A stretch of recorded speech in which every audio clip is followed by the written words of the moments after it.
Could we check? Please.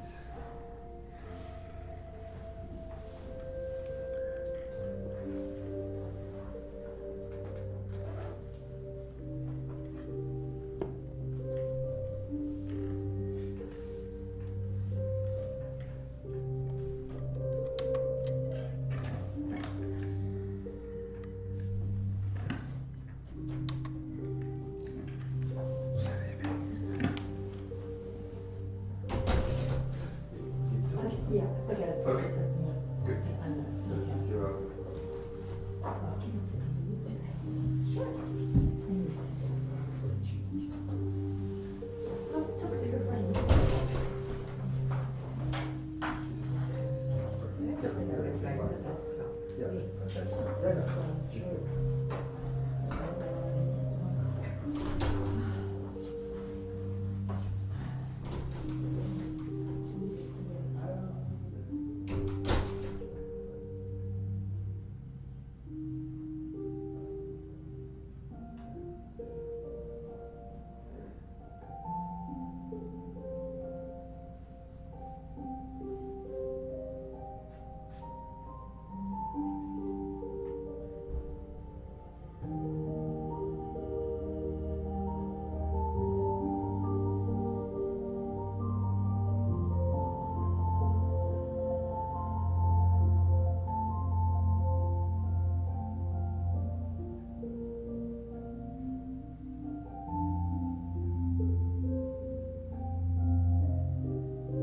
Rainy weather. Yes. Thank you. Your mom called me right away. She says, I'm checking in.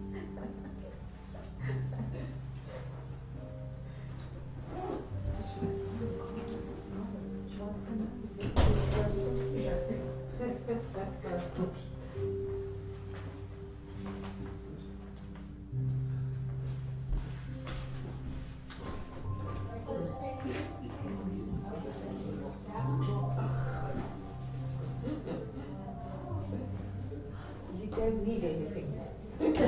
God, everything.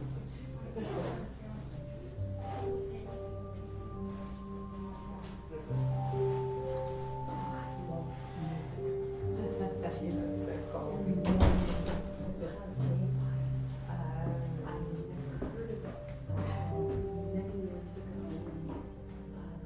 Hi, Megan. How are you? Good. How are you?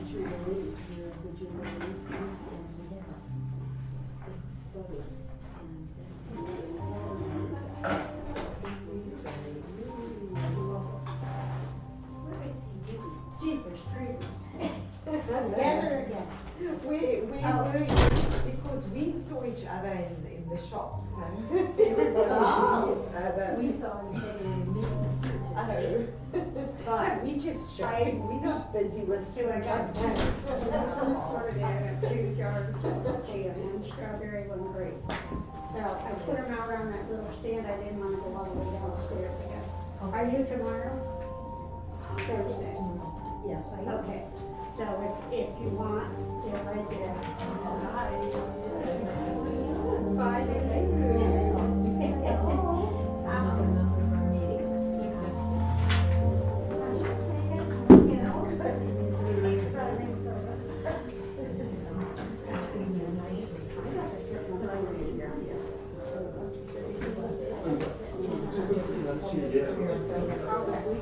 I could stay out of it. So yesterday was learn the violin at 5. Yes, yes, I think take one of each. Okay, thank you. Thank you. And so I had to, you know, she's my neighbor, so I said, oh, That's what we also skip. I do need another chair. so she just needs that. Okay. Meanwhile, I can move over.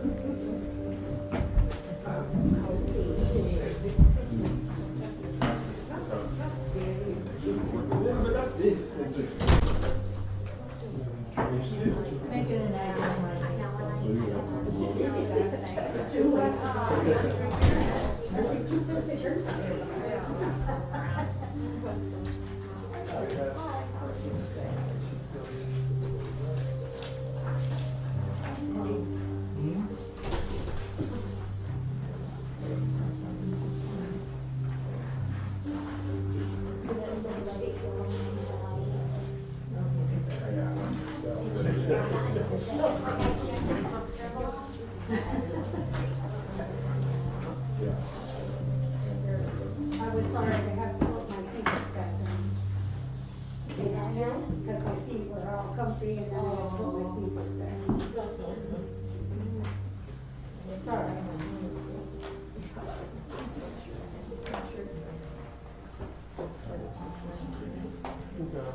It's it here.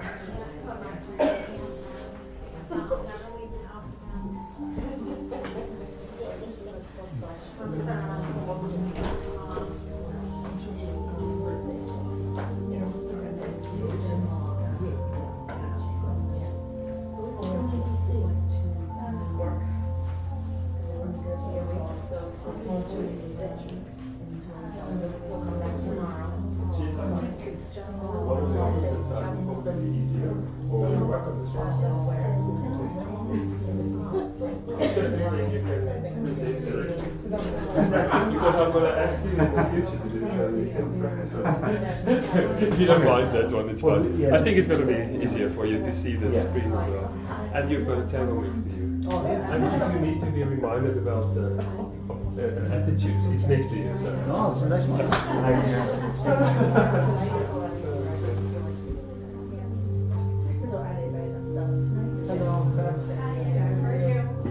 Good.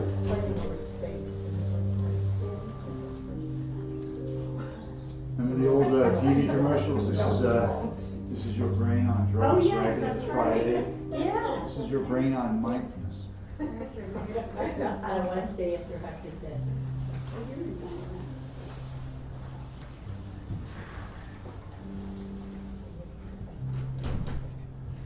I was trying to get really addicted to on the chair because then you can't see.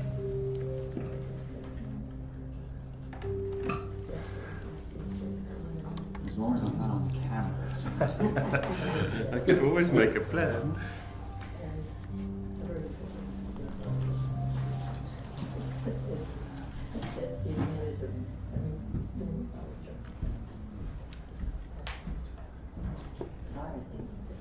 Hi, welcome.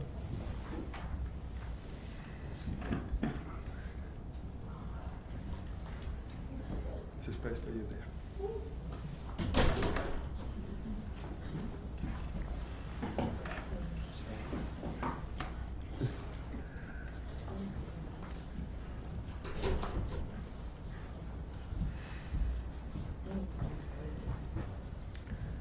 Good evening. What a joy and privilege to be together again. And I'm surprised because I had a few people that saying that they can't be here this evening because of the weather, but yeah, the rest of you are here. And if you are following online, I do want to invite you to perhaps find a space and an area where you can really focus. It's sometimes difficult if you follow online and you're busy cooking or trying to drive and following it. Especially this evening, we're going to do a few meditations as well, and it will be helpful perhaps if you can have a space and a time for yourself to really settle in.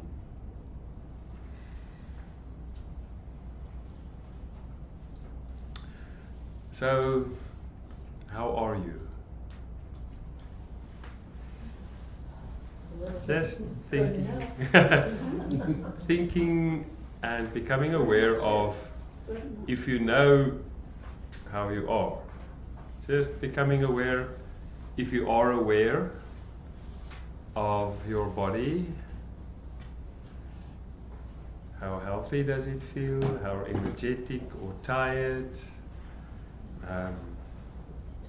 Yeah, maybe you feel some pain or tenseness, but were you aware of it today? Anyway, aware of the body. How are you in your body? How are you in your thought, in your mindscape? Were you aware of the prominent thoughts? Were your thoughts more like monkeys jumping from the one branch to the other, or maybe you were aware of some thoughts that's reoccurring? Just becoming aware of how the thought world was today. And then a bit more difficult sometimes to really get a hang of and get a feel of is the feeling tone of your heart. How are you? How is your heart?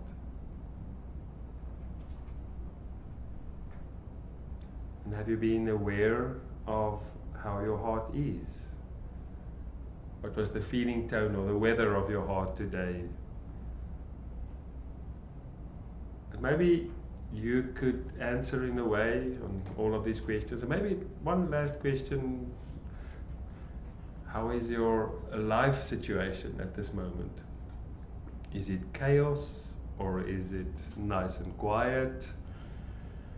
A lot of tension, or everyone's got their own story. And just becoming aware of your life story and the chapter you are writing at this moment in your life. So all of these questions were questions. How are you? On different levels of being and your life situation. But the next question is even more important to consider. How are you about how you are? This is not a trick question. How are you feeling, or what is your attitude about how you are? So let's say you had the notion and you were aware of that you have a lot of thoughts, a lot of action in your life, or anxiety perhaps, or whatever. How are you about that aspect of your life, of how you are or how your heart is? Are you rejecting and fighting and having a lot of aversive attitudes, rejecting whatever is happening at the moment in your life? Just becoming aware of that feeling tone towards yourself. If there is something in your life you feel, I don't like this, I want to work against it, it's not nice for me, it is something I do not accept or want to live with or allow. And please do not judge yourself if you are doing it, because then how are you about you are, and then you judge yourself on that. It's just an invitation to become aware of how you are with yourself. And when you are aware, how to respond to that. And that we also become aware of the way that we talk to ourselves, our self chatter that we have. Are we aware of the attitude that we have towards ourselves? So for this following hour is really the whole time actually an invitation to give some self-care, to offer yourself and practice to allow and to give kindness and to offer these two aspects, a loving awareness to yourself. So It's not a time to be fiercely focused for the following hour. It's an invitation to be open and receptive to whatever is arising. If it is perhaps even tiredness and something you don't like, I don't want to be tired. I'm feeling gone again in this meditation. Then the question is, how are you with how you are? If you are tired and you can't focus the whole time, can you be with yourself as you are tired and offer yourself grace? I'm tired. I'm just going to allow tiredness. An offering and an invitation for us the whole time to be aware of our inner world, but not just that. It's really so important, because that's what many people in mindfulness, they work with the first aspect, just to be mindful and to be aware, and then everything is so pronounced because for the first time you know what's going on in your body, you know what's going on in your heart and your thoughts, and it's so overwhelming. So how can I live with myself? Oh no, really, this is the life that I have? Is this my inner world? Oh wow. It's so dreadful. It is so dreadful. It's like the storm we had this afternoon. But can you be with yourself in the storm? And that's actually such an important invitation. How can I just practice this evening, whatever arises, to be with yourself as you are? So we're going to do an awareness of breath meditation. Now, actually, that could be actually a misleading concept of saying awareness of breath. Maybe on the surface it is the whole time returning to the breath, focusing attention on the breath, and exploring the breath the whole time, and befriending your breath the whole time. So it sounds like awareness of breath, and you say, no, what? Why the breath? We'll come to that later. But you will see, and that's the invitation, although the focus or the anchor is breath, it's much more a vantage point that you get. So focusing on the breath gives you a vantage point into your body, into your emotions, into thoughts, and whatever is coming up, sensations. So although what we're going to do, the theme as awareness of breath, you will automatically become aware of other things. It's actually a vantage point. So that would be our invitation for now. So if you want to give some self-care for the following meditation, I invite you just to sit in a posture that have a sense of dignity and presence, embodying our intention. And our intention is just to be loving, aware. That's going to be the intention. So to be aware as you sit now, maybe that you feel some kind of comfort, but also an invitation to be extremely receptive, to be falling awake, not falling asleep. And as we're sitting, knowing that you're sitting,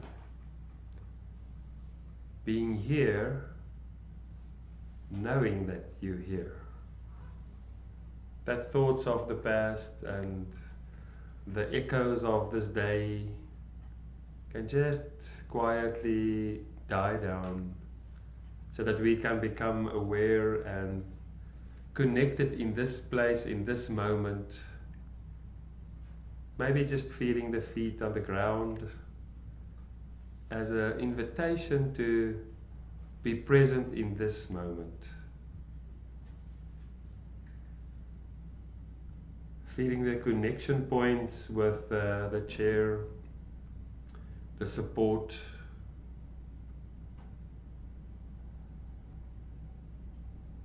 you may find it helpful to imagine that a string is attached to the top of your head, pulling your head slightly and gently towards the sky, just lengthening the spine, not rigid, just a slight lifting of the head, as if there is an energy flow from above flowing down your spine, and you just creating an open channel for the flow of energy. So being more upright will be helpful. And to get a sense of balance and presence, maybe just moving the head slightly forward and backwards, just a little bit, and left and right, and finding the point of balance for your head to be lightly balanced on the neck and the shoulders and the body. Maybe get a feeling of what balance is, off balance and in balance, and the restfulness of that point of balance.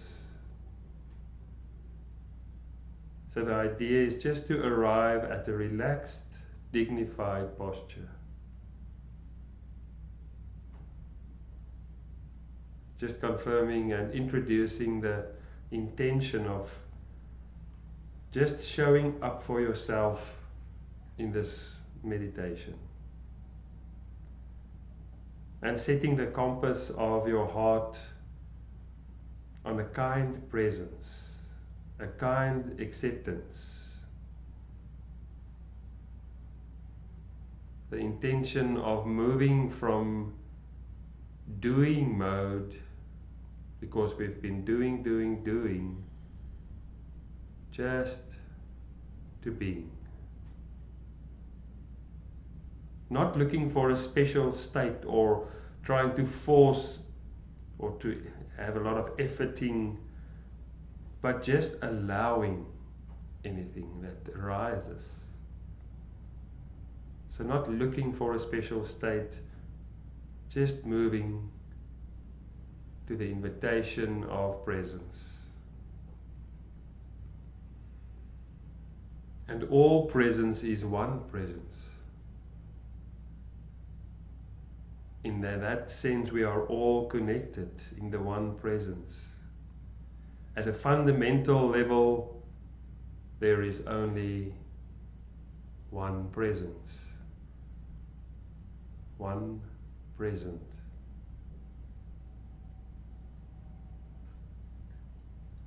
Tuning awareness now into breathing and experiencing breath now in the body just as it is, without interfering with breath. Just one breath at a time.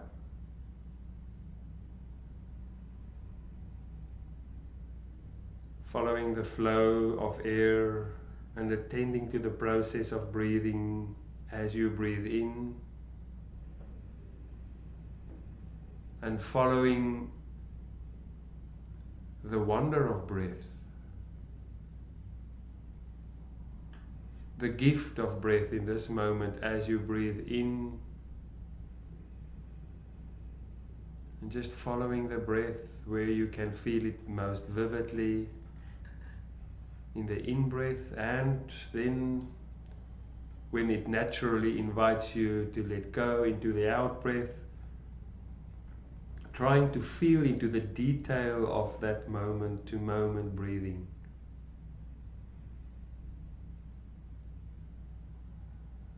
Following the changing sensations in the breath, in the body, maybe at the nose, at the mouth, down the neck, in your throat, in the air pipe, in your lungs, in the chest. Just the changing physical sensations as we breathe.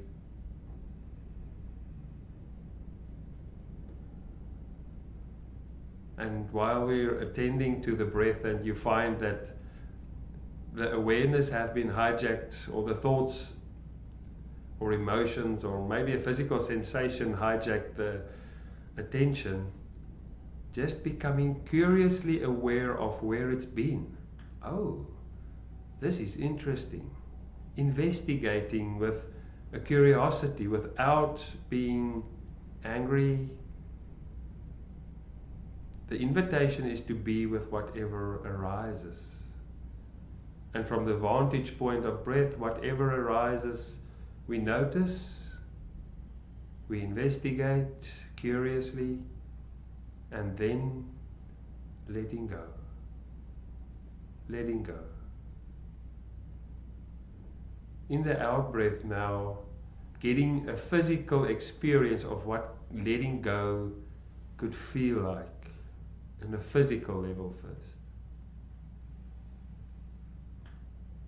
As we breathe out, just letting go, melting the muscles. Letting go also with that inner tension. Letting go of expectation, of forcing anything, efforting.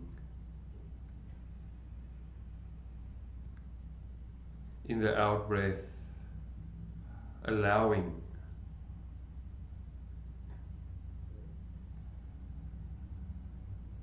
Can you be with one breath mindfully, or at least half of a breath? Then that is a good job.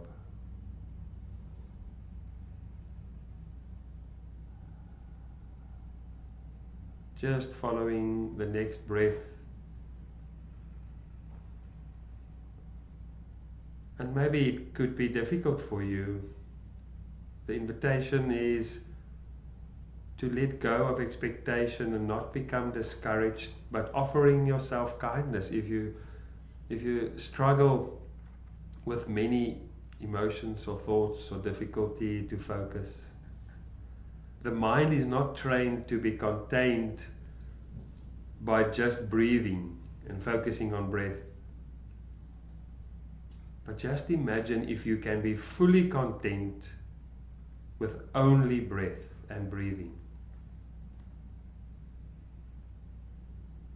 Imagine and just feel the contentment of being at ease with just this breath at this moment, needing nothing more, only this breath.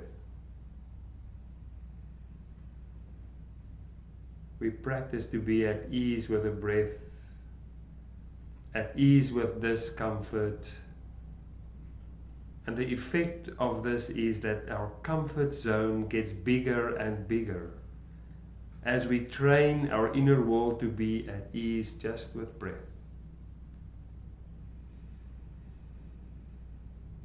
Just this breath.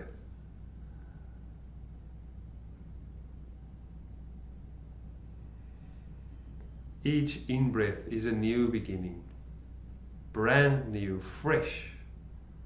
Letting go of whatever has passed before, all the breaths before this one, all the success or the failure of breathing and focus that you perhaps have is brand new in every new in-breath.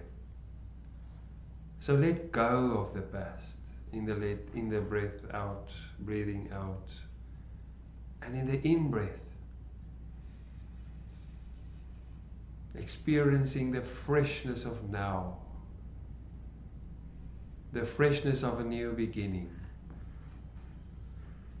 the freshness of this moment.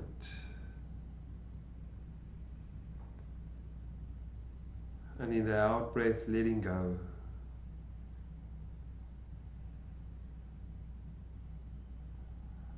An attitude of letting go and not grasping.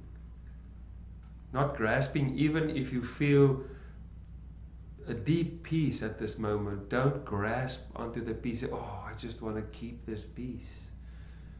Any grasping will lead to anxiety, to inner turmoil.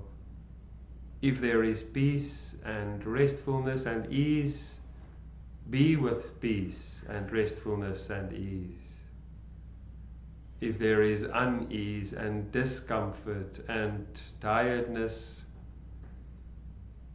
the invitation is to be with kindness, with tiredness, discomfort and disease.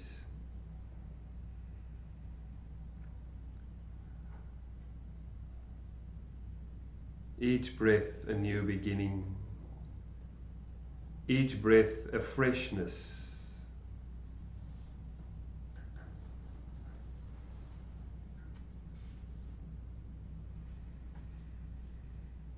Breathing in, arriving in this moment. Breathing out, I am home.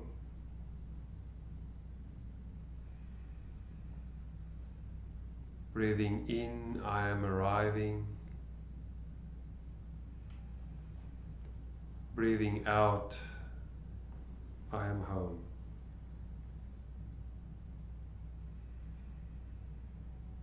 Caring for yourself in this moment by breathing in compassion with every breath.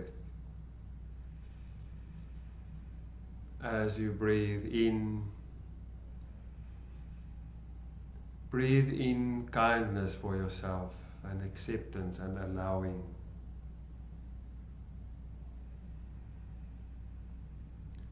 Breathing in, creating space, not rejecting or forcing anything, just creating bigger and bigger space so that you can be comfortable with even more unease in the inner world, more things that you usually would fight or reject. Breathe in kindness. Breathe in compassion. And even infusing the whole body now with kindness. Let the kindness spread through the body.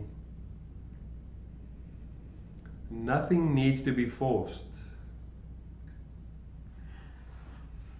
And try to get a feeling of the exploration of extending kindness to yourself. How does it feel to offer kindness, even if you feel you don't deserve it? Practicing and creating new pathways of kindness, receiving yourself as you meet yourself, extending ripples of kindness into the heart. And if you want to, maybe in a physical way, just offer yourself a sign of this kindness, you can put the one hand on the other, or hand on the heart, or just feeling, getting a feeling tone of the hand.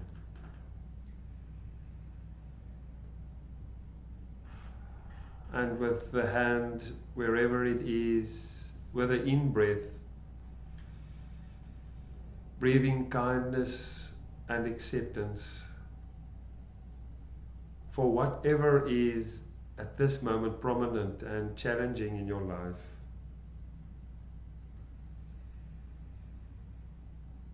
And attend what it feels like to generously receive,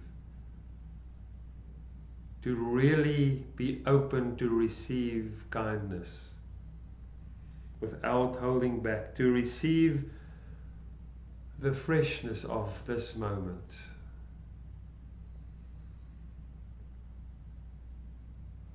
Resting in being,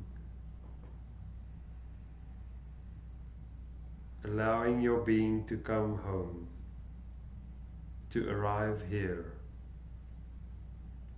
in this moment.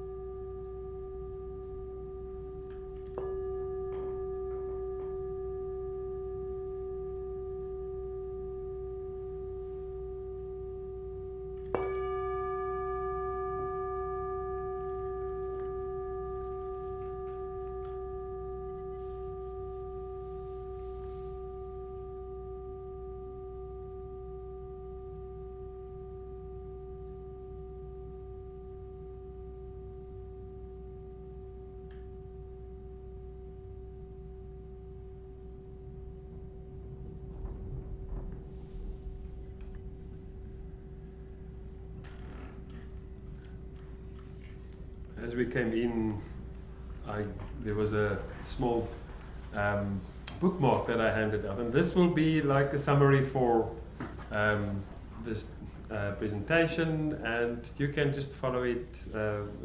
You don't have to follow it now on the bookmark. You can just maybe later just remind yourself of the flow of this presentation today. So you see on the screen this interesting sentence, where you spend your attention is where you spend your life. So it's an interesting sentence, where I spend my attention every day. Where do I focus my attention on throughout the day?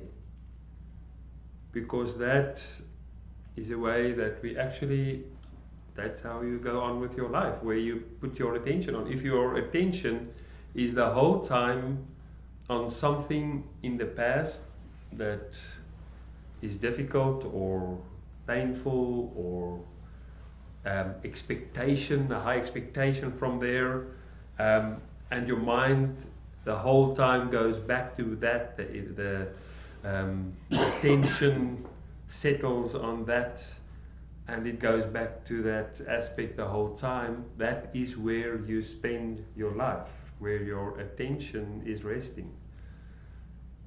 Somebody else wrote something close to that, saying the quality of your mind determines the quality of your life. So that's also an invitation just to become aware of what is happening in the inner world and in the mind and in the attitude you have. Because there is a multi-front war every day that they are fighting for your attention. And it's really interesting if you go through the day and becoming aware of who and what is calling for your attention the whole time. An easy one is the cell phone, is to feel that urge. On the one hand, if there's a message or a phone call, people wanting your attention, and especially sometimes also the marketing calls and that you get. But that's like external war for your attention. But there are also other kinds of attention, like social media and the news. And how long can you be without attending to this urge to look at your phone, to be aware of what's going on in the news? Can you be without that or not? Or are you at least aware of the pull and the power of that aspect that's trying to grasp your attention? And the same happens with people. You get people that come in that just want all your attention. It doesn't say good or bad, but are you aware of everything that's fighting for your attention? And at the work or the people you are with, the whole time we are being bombarded by different aspects of our life wanting to grasp your attention, because if they've got your attention, they actually got your life. So just becoming aware this week of what is just feeling the pull of some of these things that wants to pull us into that aspect of attention. And our awareness will help us in finding that. It's just a lovely small poem, the way it is. There is the thread you follow, and it goes amongst things that change, but it doesn't change. People wonder about what you are pursuing. You have to explain about the thread, but it is hard for others to see. While you hold it, you can't get lost. Tragedies happen, people get hurt or die, and you suffer and you get old. Nothing you do can stop time's unfolding. you don't ever let go of the thread. So many things will go and for your attention, but if you have this thread of awareness, you can be aware, oh, my attention is going here or there every time. And it's really interesting if you go to and move into that aspect of awareness of, oh, that's where my attention is going. And awareness is the help. That's the thread. So how aware are you where you spend your attention? So just for now, if you think about your life, we started with about your thoughts and about your emotions and your body, how are you? But another question could be very interesting. Where is your attention mostly? And are you aware where your attention is? And how can we know where it is? Because that's really something, we get so caught up in whatever situation we are in that we're not aware where our attention is. And that's the thread, that's this wonderful gift that we have. We can become aware that our attention is now on me. But we can move our attention to Ed. So he would be okay if we all put our attention on Ed for now. and the effect of what that has on us. We can become aware of where our attention is, and we can move and let go and focus on our attention on something more healthy or more healing. So there are many ways that we can become aware of attention. One of the things is exactly what we did in the beginning. In this time of doing the meditation, the breath meditation, there were not many silent spaces because for this 4-week course, we don't do it as long as the 8-week course, the MBSR. I hope you had some glimpses of a few things that arrived or revealed themselves to you. But that's another way that you become aware where your attention is going. And it's very, very interesting. That's why meditation is really not this thing that you have to look up and look down to, or let's just say you don't want to do it. It's something you can really look forward to, because I want to know what's prominent in my inner world now. What kind of things are pulling my inner world? And if you get silent, usually those things come up. Oh, interesting, it's this or it's that. That's why it's really important to have times where you can sit and just be silent for, even if it's 5 minutes a day. It really makes a difference in many levels, but at least that you can become aware of the prominent things that are grasping your attention. But I am going to introduce you to one very important aspect, that where we can find our attention is, and it's also a big part of mindfulness, and it is about the question, the body. We've been working with the breath, for instance, just now, and you would say, why the breath? Or why do we do a body scan over and over and it's the same body, or it's the same breath?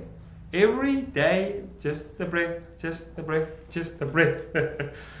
I remember when I did my first university, Stellenbosch, we had a retreat for the mindfulness studies at the university. And after the 7 days, I met my parents, and they asked, "No, what did we do?" And I explained to them, "No, exactly what we did.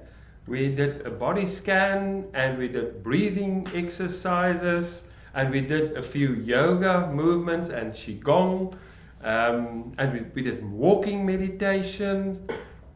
And the more I tell them what we did, I just saw the question mark just became bigger and bigger and bigger. Yeah, is that like mindfulness? It sounds like just body things, everything you do is to do with the body. So to get a feeling of why we work with this and why it is a portal. It's a portal to presence. For me, the body is a portal to presence. So one of the things that we find is because of the strong connection between your body and your inner world, it really influences each other. So there's a direct link, and the body gives us messages of what's happening in our thought world and our mindscape and our feeling scape, so that we can, if we are attentive of our bodies and we open up the channels to our bodies, we can become more and more and more attentive. Not always easy, because we tend to live for many days, and I really experience it for myself. If there are really intense days where there are a lot of things to be done, you try to live past it, but sometimes you become aware, wow, my body is giving me so much messages. Somebody beautifully said, the body reveals what the heart feels and what the mind conceals. Actually, Monica was on an aeroplane sitting next to a psychologist. Jewish psychologist. He's a rabbi, but working with a rabbi. Yes. Working with youth. Oh yeah. Johannesburg. Yeah, so she was on an aeroplane and they were talking, and he just used this sentence. He said, the body reveals what the heart feels and what the mind conceals. So there is really a richness in our bodies, and we usually neglect that because we just need to get the job done. But in the process of getting the job done, we're not getting the messages through it. It's so interesting. The more that you become aware of your body, you get weird. For many times, I was working and I was sitting like with really unease with my leg like this and my toe, and I was working, and I wasn't aware. And then suddenly become aware. You know what? What are you doing with your leg? Put it out flat, you know. But it's actually an inner message. You're tense, and the way that you're working now is not with an alert restfulness, but an alert anxiety. There is a way to do a lot of work with a high output without needing to go to the anxiety level. If the anxiety is there, the best is then to be with the anxiety. That's also fine. But the body really reveals to us what's going on inside. The more that we become aware of it, become aware of our hearts and of our minds. And this is such a beautiful poem. I just had to read this for you. Your body is here inside. Your history is here inside your body. Your history is here inside your body. Your body is your storehouse.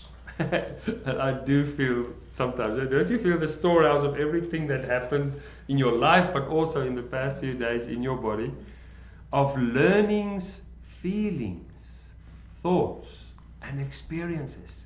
I'm just going to repeat that sentence. Your body is a storehouse of learnings, feelings, thoughts, and experiences, only waiting to be invited to reveal your treasures to yourself. Help yourself. As you let the learning emerge and take shape, you can appreciate the wisdom of the body. Each cell alive with spirit, emotion, and intelligence, ready to help you at any moment, always with you and for you. Okay. Isn't that exquisite? An invitation to be more aware of our bodies, to listen to the messages. The body is a gateway to the present when we become aware that we're absent. That's really why the body is a portal to the present. One of the things that when I become aware of thoughts running around when I drive, I try to become aware of feeling the steering wheel. In the mornings when I feel anxiety or stress, I focus radically on everything that I touch and the different grains of everything. This morning I remember feeling the plastic of the shower curtain, feeling the water running down my body, and then feeling the difference when I touch the towels, and then when I was shaving my head, I love afterwards to feel the softness of the skin and but moving, because this morning I had to do another. You remember I start on a Wednesday morning very early with a contemplative worship here, and a lot of things should be set up before that starts. And this evening is on, and we've got staff meeting. So my mind was so racing, and then the body is there. Our bodies are available to be present.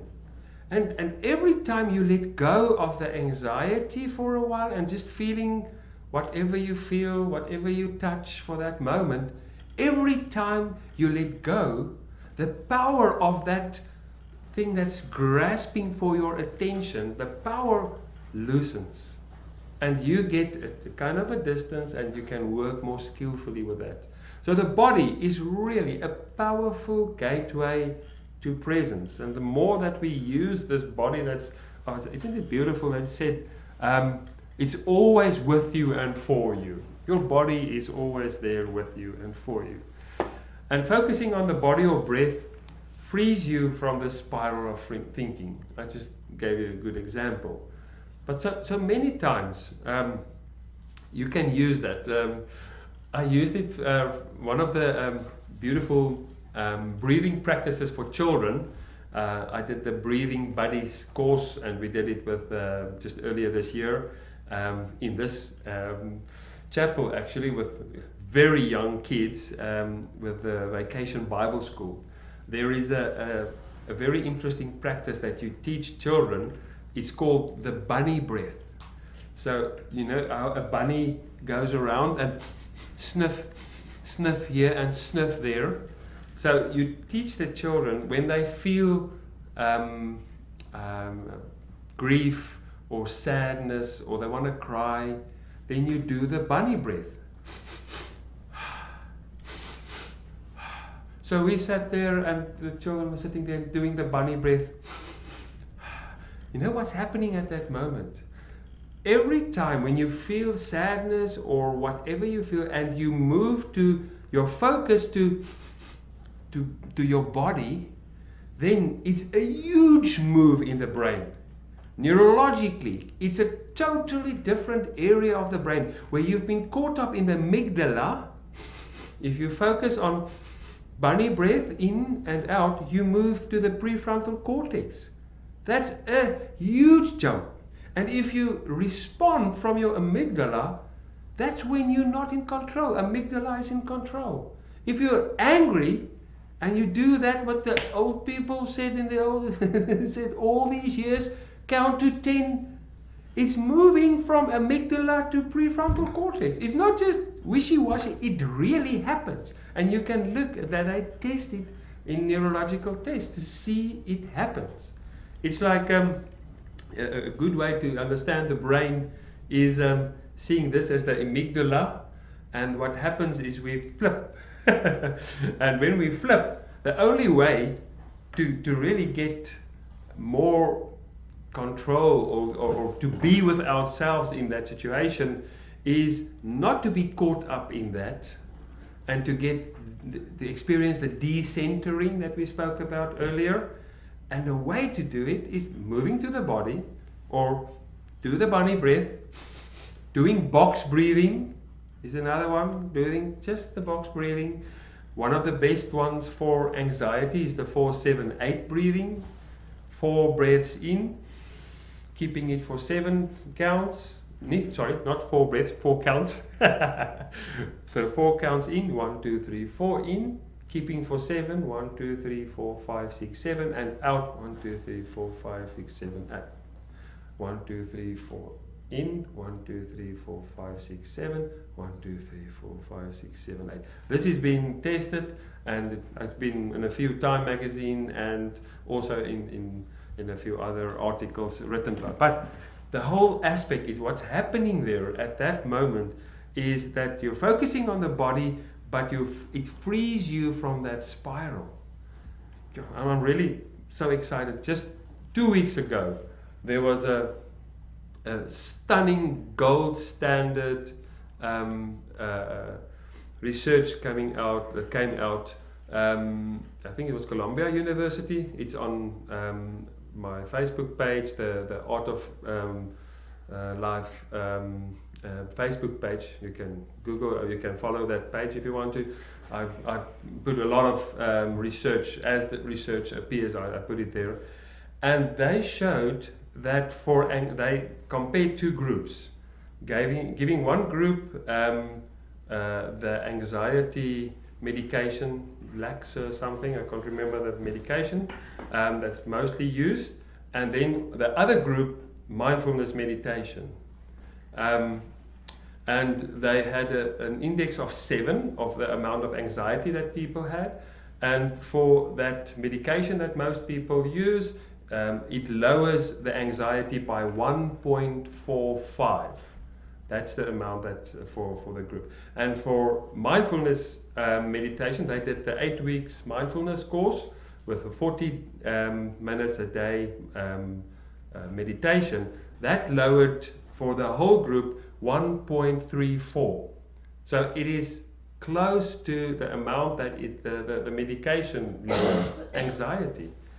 And it's all about what's happening in the brain. And they showed it. Yeah, it's just phenomenal. Also about pain. There's a new study came out about pain. But the whole thing is, it's taking our locus of control out of this amygdala. That's the primal brain. You know, that's the brain, the reptile brain. That's where it is. And it's a gift. And there's a lot of energy there. But if you live your life from the reptile brain, the reptile will let you be a reptile. And if you use the latter part that grew later in evolution, and you can move to that part. That's why we use the body. It cuts the unhealthy cycles.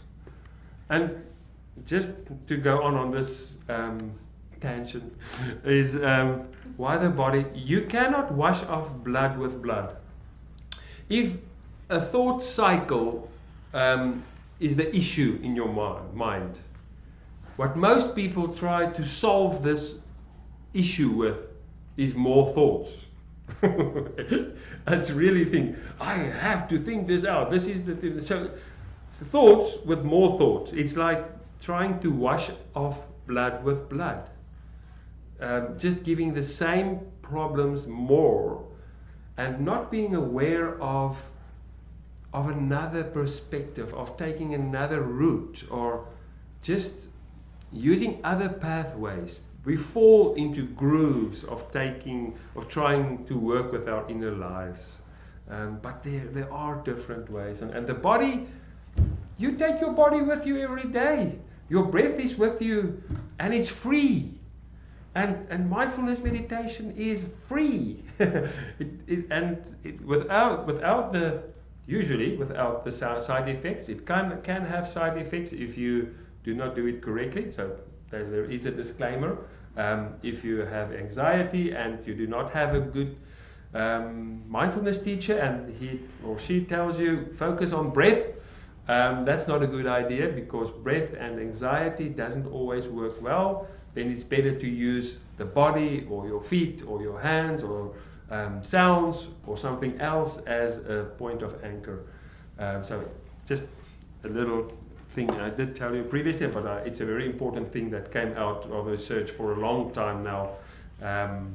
So something else, why the body, focusing on the body creates an opportunity to listen to your thoughts and feelings. I think we did say enough about that. The way we respond to sensations in the body, such as pain, could be a learning experience and exercising to move towards pain and not away from it. It's an exercise in compassion, or compassion with ourselves. Now that's really a wonderful opportunity if you experience pain or sickness. I hope you followed that sentence. It's a wonderful opportunity for you when you experience pain or sickness. I know it's not always nice, but it is an opportunity to practice how to respond to pain and unease. Because if you can do it with your body, let's say you have back pain, and I really, if you do have pain, everybody following this, please go to my Facebook page, the Art of Life Facebook page. There are numerous studies I've posted just in the last month on pain, and they showed neurologically how the connection between the kind of awareness and the pain aspect is being rerouted by mindfulness meditation. But the way that it's been done, and that's the amazing thing, is that it's a moving towards the pain, where we usually, because when a plate is hot and you put your hand in it, our natural way is just pulling away and ignoring, and that's fine, that's a good way that we are taught.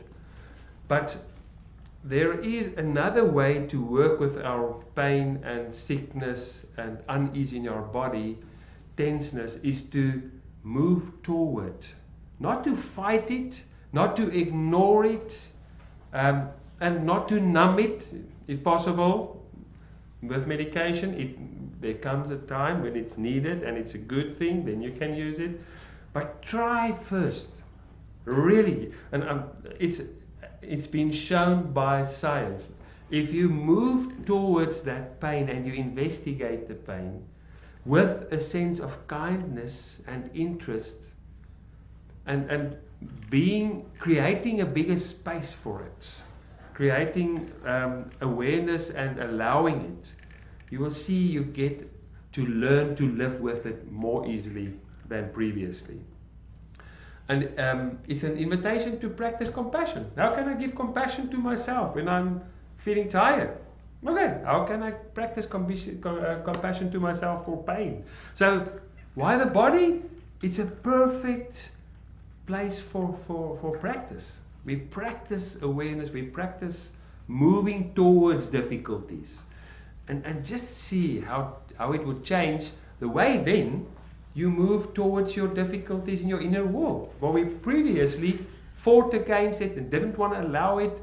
Now we practice with our body. Okay, I move towards my pain in my body. Now I'm going to move towards my discomfort. I'm going to move towards my whatever you find as challenging. So the other thing that we do, that we experience and we practice with the body, is the experience of decentering. The experience of that I am the observer looking at aspects of my life, my body and thoughts and emotions. So I decenter where the pain was, the way that I saw myself, that was my identity. And that's one of the ways that some languages really connect, for instance, bodily aspects as their identity. So, for instance, some people will say that person is a cancer. In Afrikaans there's a word, a kankerleier. What is it like? There's an English word, cancer survivor, or the person has cancer, but there's something else. It's like the whole identity is being connected to cancer, or to the pain, or to whatever emotional state. That person is a depressive. Let's say it that way. Like you connect the person with that aspect. But when you start practicing to look at your body. Now I'm looking at my turn, and I'm aware of my knee and my head and my nose and my breathing. Suddenly I become aware of this functionality of the subject and the object. I am the subject looking at that. I'm looking at my emotions. I'm looking at my thoughts. Some realization just comes. I am not my thoughts. I am not my body. And I'm practicing it over and over and over again. If you don't practice it and you come in a difficult situation, somebody gives you some criticism, then it pops up because you absolutely grabbed by the situation, because you did not do the practice at home of decentering. Because now you can say, I'm very upset when this person told me that. I'm really angry now. But I am aware that I am angry. Can you see the practice of decentering has a profound effect. So although you think at home you're just sitting and I'm just doing, breath, and okay, thought, and a feeling, okay, and what's actually happening is you're moving the center of your life to something else. And next week, you know what's like it. We'll look at a different way of looking at the self again, but we do a little bit of what we talked about. But for now, it is really also that's been shown in studies that the core mechanism, psychological mechanism in mindfulness is decentering. That is really the thing. The awareness is in control. And awareness is uncontaminated. Awareness is always restful, is always peaceful, is always light. It's not contaminated because I just see what it is. I just create space for whatever there is. Even whatever it is, how bad it is or how difficult it is, awareness is that practice of decentering. Why the body? We practice that. We recognize thoughts as thoughts. That's what the very interesting thing is when we do the practice of body scan. We see a thought come and a thought go. Another thought comes and another thought goes. Oh, it's not so tangible as I thought. I thought it was like a thought is a thing, you know, and this emotion I have is a thing, and I contract when I get this emotion because it's a real thing in my life, you know. But if you sit and you do the meditation, you say, oh, here comes a thought. Okay, it's a thought. It's a upsetting thought, yes, but it will go and it goes away. Now comes an emotion, sometimes an upsetting emotion, but I see thoughts as thoughts and emotions as emotions and physical sensations as physical sensations. So it's really why the body? It helps us to see more clarity in life. The body and breath becomes an anchor in the midst of turbulent emotions. And do not learn the path to bodily experience with silence. Okay, that's something else. Let me go to. So it's just an anchor available to you in any situation. I told you previously when I go stand in front of the church and need to preach or present something. One of the ways when I feel anxiety in that moment, I just try to feel my feet on the ground. Because breath doesn't work for me at that moment. Sometimes you feel short of breath when you need to present something. To go to the breath at that moment would not be wise. Just feel your feet on the ground. I feel it. Okay. And it's an anchor in that moment. So if you are in a difficult meeting and there's high emotion, try to use the body. Even the feet on the ground or just your hand feeling that. I remember once I was in a meeting. We had a very difficult personnel committee in the previous congregation a few years ago, and it was really tense in those meetings. And I was doing my mindfulness studies at that time, and I sat in the meeting, and it was really very tense. And at that moment, I felt the sweat just dripping down here next to my body, and what I just did is I was just focusing my attention on that. And suddenly, I got a bit of distance. You know, I was so taken up in that situation, but the body was my gift in that occasion to become an anchor in the midst of the turbulent emotions. But it further, it's in practice of being constantly in awareness. So why the body? Is to practice awareness, because our awareness are not skillfully practiced enough. It especially attention. It helps with the brain, because our normal way of letting go with our attention is like just running wild wherever it goes. We do not train our attention to be focused on a specific place for a length of time. So the body is a perfect place, or breath, to practice, to be trying to give your attention longer to a specific thing like just breath. And if you can give your attention long enough to breath, imagine talking to somebody. And if you talk to somebody and you practice to be with breath, and you can really be now with that person, that it's just profound, because you practice and you know how this pathway works when you need to focus and you give your attention. So it helps us, the body helps us to practice to give attention. The body also gives an option for deep relaxation, relief of anxiety through physical, emotional, cognitive, mental rest. So I think you experienced that many times. And just going for a walk, letting your body move and feeling that, doing Qigong, doing a yoga, or there are so many things, physical things that we do that relieves the stress of in my inner world and thoughts, and it's always available. You know, just walking from the office to the restroom, for me is sometimes I use it as a walking meditation. You can do it in your house, just walking from the one area to the other area. For that while, just switch off for the while, because you've been focusing and working, and that's great. It's wonderful work on a high level, but just take a break for that while. Walk. If you walk, while you walk, just becoming aware of the feet on the ground, and we'll do that in the 8-week mindfulness course again, because if you get the feeling of how to be with this step and just letting your inner world rest, it's usually it's very, very pronounced if you've been working the whole day without taking some kind of break. At the end of the day, you just spent, nothing left.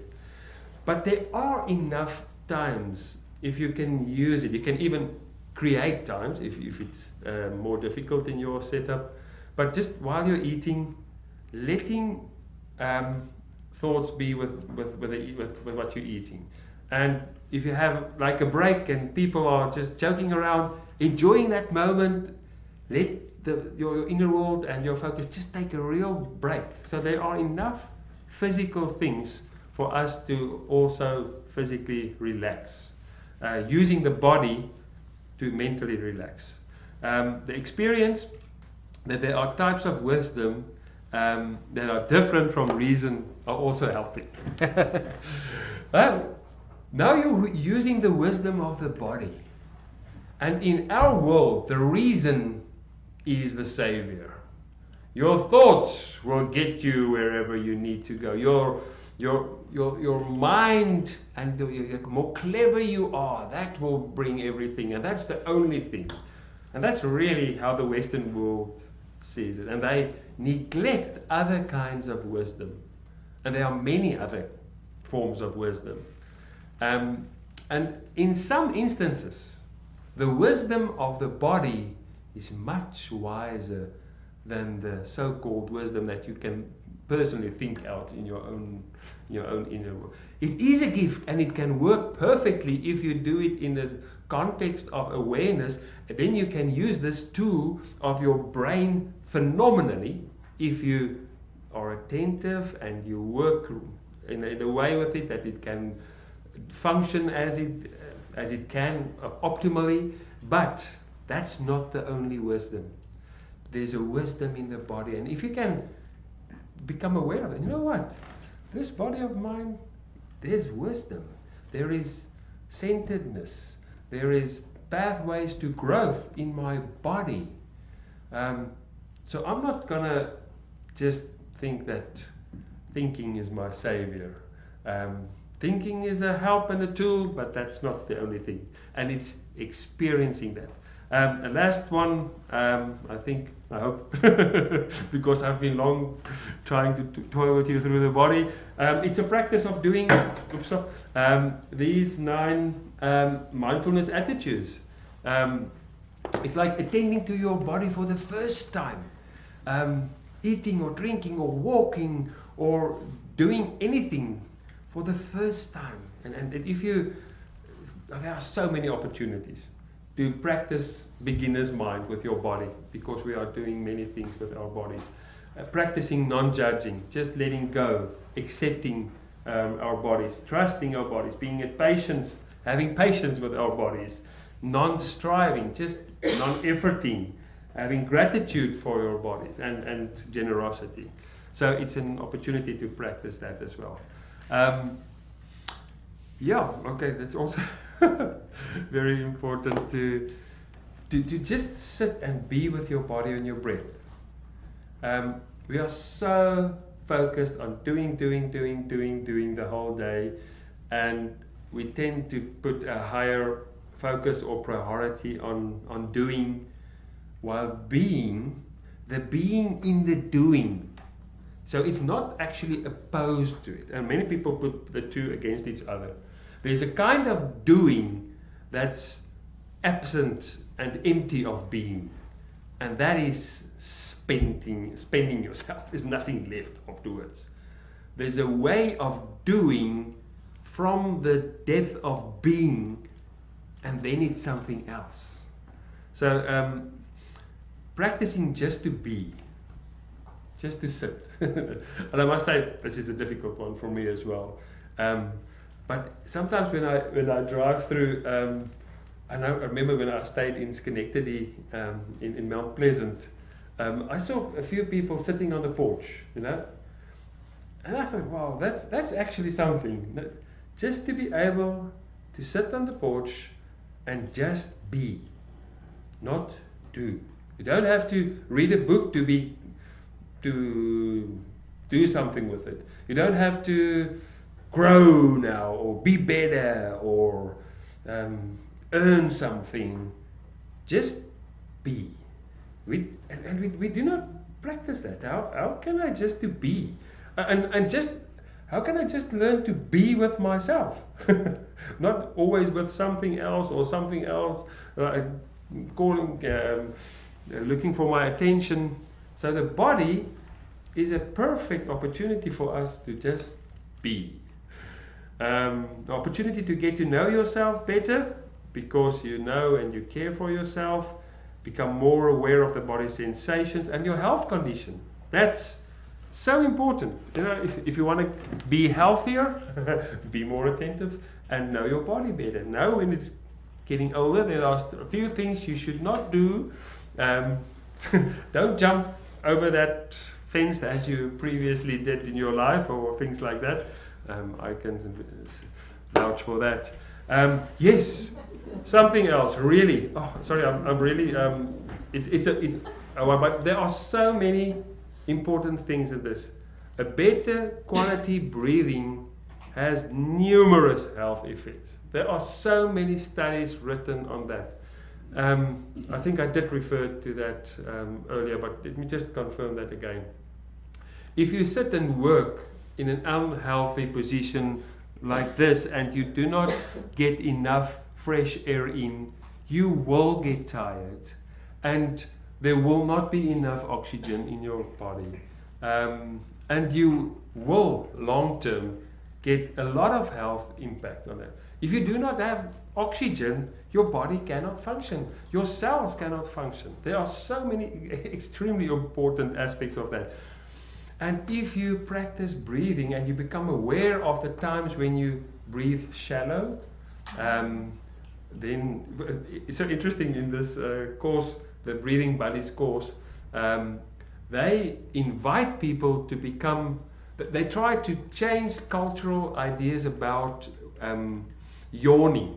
They want people to yawn more openly in public and so on, because they say it's a very healthy thing. Yeah, because they say at least one thing, it's aansteeklik, it's contagious, you know. It's contagious. It helps other people to breathe better as well. But it's so funny in the course, they say, okay, now everybody, let's yawn. Oh, but why do we yawn? Because we tend to breathe in shallow and we need oxygen. So yawn, because you need the oxygen. So better breathing is really extremely important for health. And a lot of like the yoga and qigong, you know, it's so much focused on air and breathing, and it's physically making a difference. Last one now, really. Deepening in spirituality by experiencing spirituality in mysticism. Now,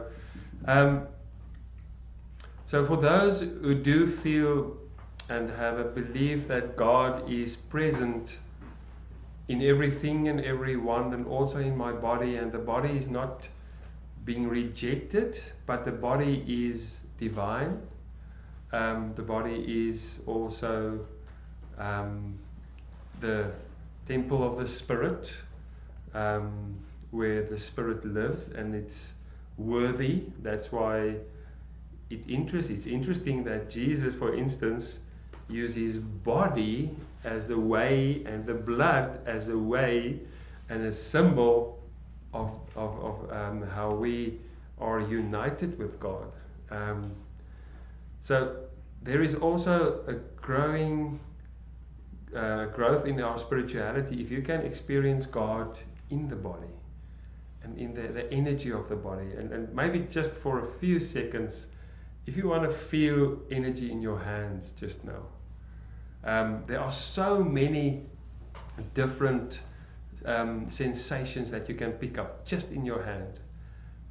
Heat and cold and dryness and moisture and touch and pressure. There are so many different things. Just life in your hand. And for me, life is divine. That's an absolute.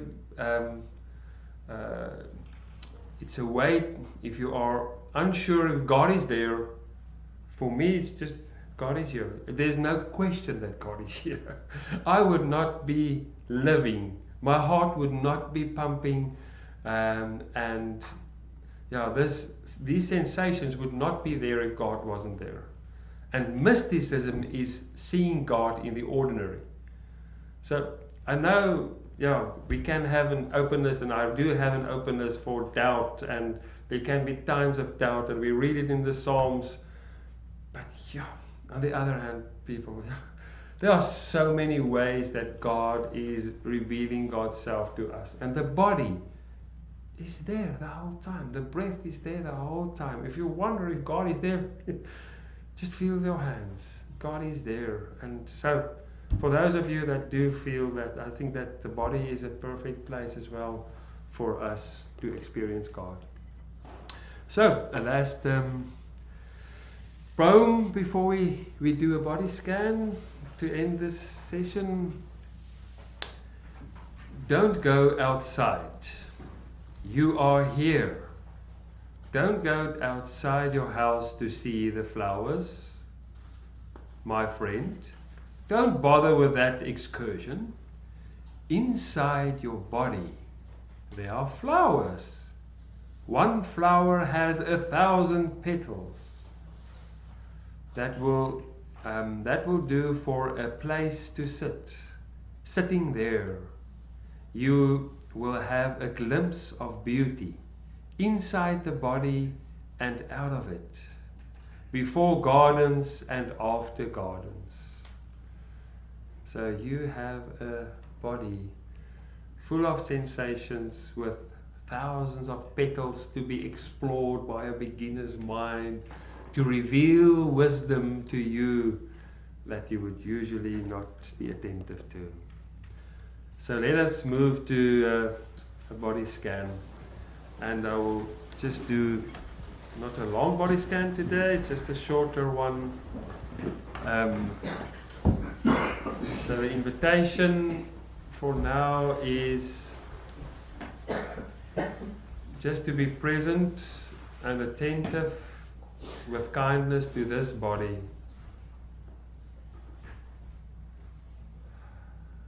Maybe start with a deep breath in, and in the out breath, just letting this body relax. In the out breath, letting go. In the out breath again, melting, as if the whole body is melting, especially maybe facial muscles, and if you feel any other areas of tension that's pronounced at this moment, maybe at the neck or in the calves or any other place where you feel tenseness or unease, breathe into that area just with the in-breath, and in the out-breath just let go, let that area allow to be what it is, infusing kindness and awareness into that area. Let us switch our torchlight of attention on now, and moving attention to the feet, the soles of the feet, and just becoming aware of the area of touch between the soles of the feet and the ground, and is as if for the first time really trying to finely tune into all the sensations that you feel at the bottom of your feet. Maybe heat or coldness, tingling or a pulsating feeling, needles and pins perhaps, touch, maybe the grain or the feeling touch of the socks that you have on or the shoes.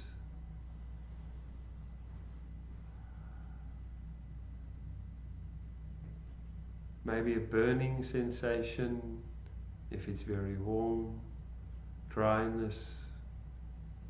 Becoming aware now as with the out breath, just letting go of the soul, and with the in breath moving our torchlight of attention to the toes.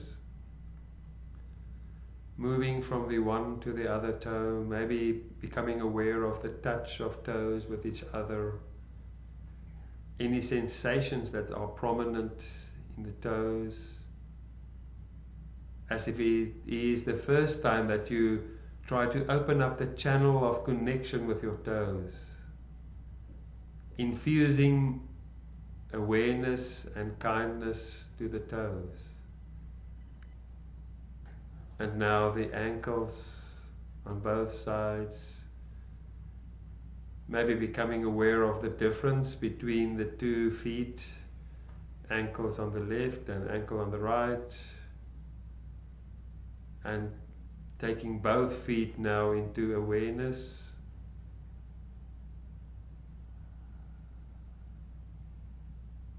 Moving up the back of the lower leg and the front part of the lower leg, the shins and the hamstrings,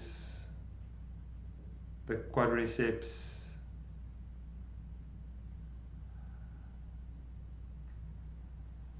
just bringing awareness to those areas of your leg, the touch of the leg on the chair, and just fine-tuning the awareness maybe into the knees, and resting awareness in the knees for a while. Accepting with whatever sense of touch or heat or pain you expect and that you experience in that area.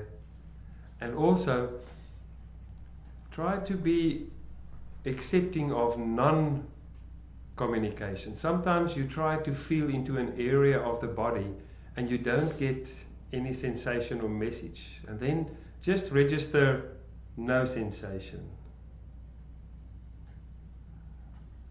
Let us move the spotlight of attention now to the buttocks, the pelvis area,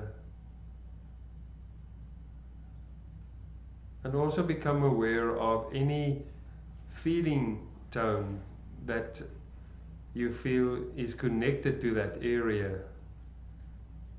And just creating space for anything that arises.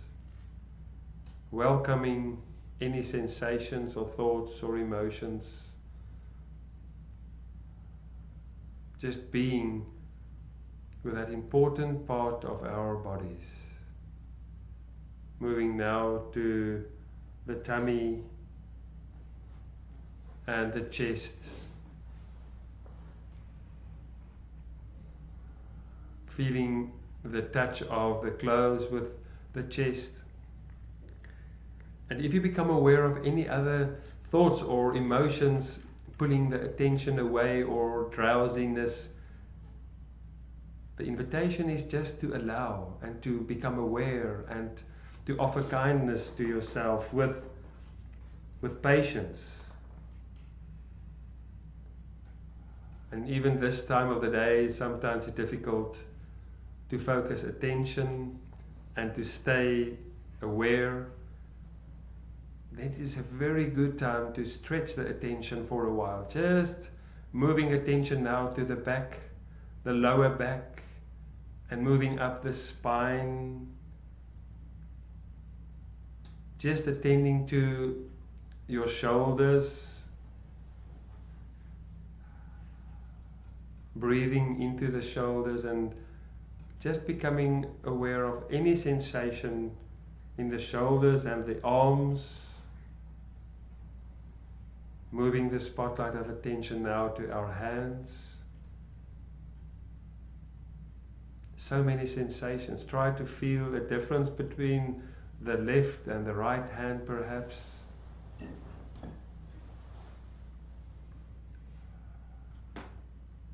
Leaving those, the awareness of the hands and moving to the face now.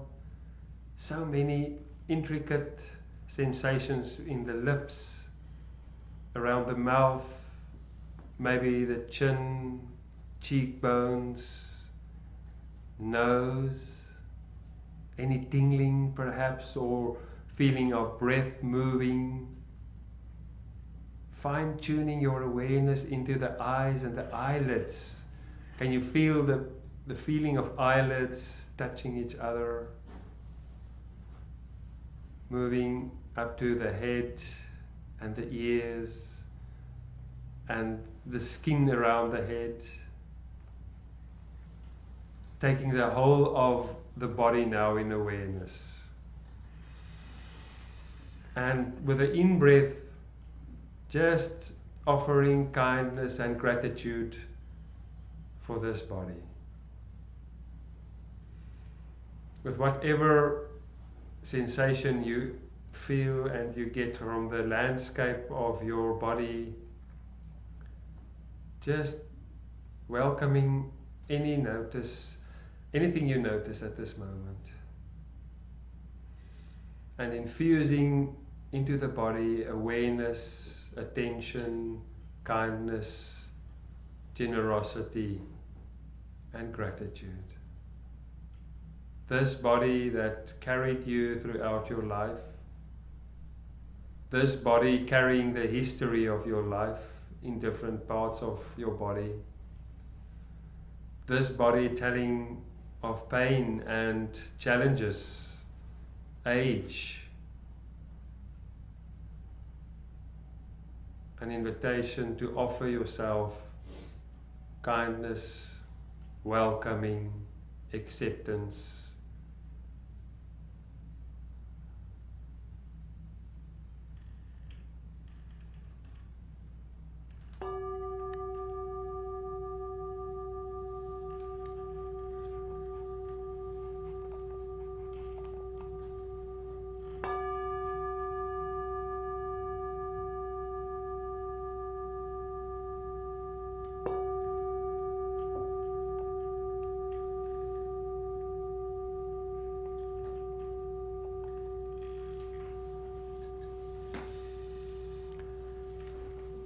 Dear you, you who always have so many things to do, so many places to be.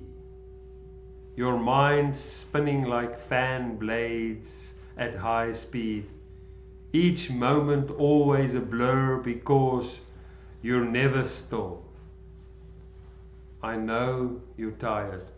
I've been presenting too long today, but I couldn't keep myself back. Sorry. I know you're tired. I also know it's not your fault, it's my fault. The constant brain buzz is like a swarm of bees threatening to sting you if you close your eyes. So many things in your head and heart. You've forgotten something again. You need to prepare for that or else.